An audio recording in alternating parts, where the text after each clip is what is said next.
আপনাদেরকে একটা চমৎকার জিনিস দেখাই। এখানে হচ্ছে আমাদের সিরাজ কাকা আছেন, তিনি হচ্ছেন এখানে মাছ ধরেন। আমরা আজকে তার সাথে কথা বলবো যে তিনি হচ্ছে কিভাবে মাছ ধরে এবং কিভাবে তিনি জীবিকা নির্বাহ করে। আসসালামু আলাইকুম কাকা, কেমন আছেন? ভালো আছি।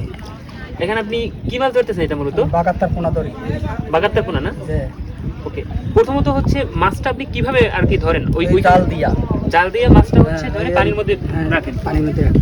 এরপরে এখন কি করতেছেন মূলত? এখন আবার বাঁচতে আছি, বাঁচতে বেশি ওটা থোয়া লাগে, বাসে বাসে থোয়া লাগে না? হ্যাঁ। এরপরে এটা হচ্ছে বাজার বিক্রি করেন? বাজারে বিক্রি করি। আচ্ছা আঙ্কেল, এই আপনি হচ্ছে কত বছর থেকে হচ্ছে এই মাছটা ধরতেছেন? এই মাছটা ধরতে আছি, ধরেন এটা একটু পোনাটা আইছে, এটা আইছে যাই আমার এই সিডের আগে আইছে। এটা সিডের আগে যে কত সাল কাছে এটা তো মনে নেই আমার। 2006 সাল হবে না? তার মানে হচ্ছে আপনি মোটামুটি প্রায় 20 বছর থেকেই এই মাছ ইয়ে করেন না? আপনি আপনার কি অন্য কোনো পেশা আছে নাকি এই মাছ? এই মাছটা ধরি আর কি করব। আচ্ছা, যে আপনার ছেলে মেয়ে কতজন? তিনজন, মাইয়া দুটো ছেলে। কাকা, আপনি হচ্ছে আপনার জীবনের সবথেকে আনন্দময় একটা দিনের কথা বলেন, যে দিনটা আপনি সবথেকে বেশি খুশি হয়েছিলেন। খুশি হয়েছি হয়ে আমি ধরেন এই মাছ পোনা ধরি খুশি, এই খুশি থাকি ভালো। এটাই খুশি না? মানে কাজের মধ্যে আপনি কাজের মধ্যে ভালো থাকি না।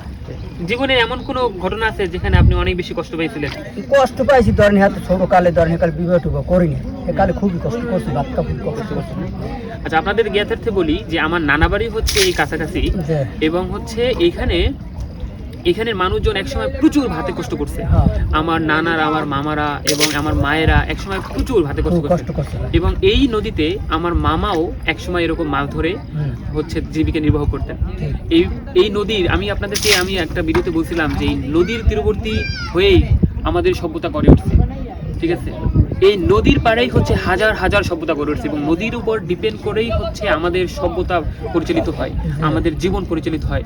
এরকম এই কাকার মতো সংগ্রামী মানুষ, সারা জীবন কাজকেই ভালোবাসছে, সৎ মানুষ, এরা হচ্ছে নদীর উপর ডিপেন্ড করে তাদের জীবিকা নির্বাহ করছে। দর্শক দেখেন, তিনি হচ্ছে কি যত্ন সহকারে এই যে হচ্ছে সরা চিংড়ি, বাগাত্তা, যেটা আমরা আসলে সাধারণত শহরের মানুষরা সব থেকে বেশি পছন্দ করি, এবং সেই যে বাগাত্তার পোনায় কিন্তু দেখেন আপনারা হচ্ছে এই যে মানে হচ্ছে দৌড়াদৌড়ি করতেছে। এখানে অনেক ধরনের পোনাই আছে। হ্যাঁ, তারপর তিনি হচ্ছে শুধুমাত্র স্পেসিফিক্যালি বাগাত্তার যে এবং সরা চিংড়ির যে পোনাটা, সেটাই হচ্ছে তিনি এখানে বেছে আবার এই বালতির মতো রাখতেছে। কি চমৎকার পদ্ধতি দেখেন, সনাতন পদ্ধতি দেখেন, গ্রামের একটি সনাতন জাল পদ্ধতি। এটির মাধ্যমে হচ্ছে যে চিংড়ি মাছ আছে না, চিংড়ি মাছটাকে সেই এই নদী থেকে চিংড়ি মাছটাকে ধরে। দেখেন কি চমৎকার। এবং আমাদের হচ্ছে এই নদী হচ্ছে তিনি হচ্ছে এরকম করে হচ্ছে মাছটা আসলে মূলত ধরে আর কি। কি চমৎকার একটা পদ্ধতি।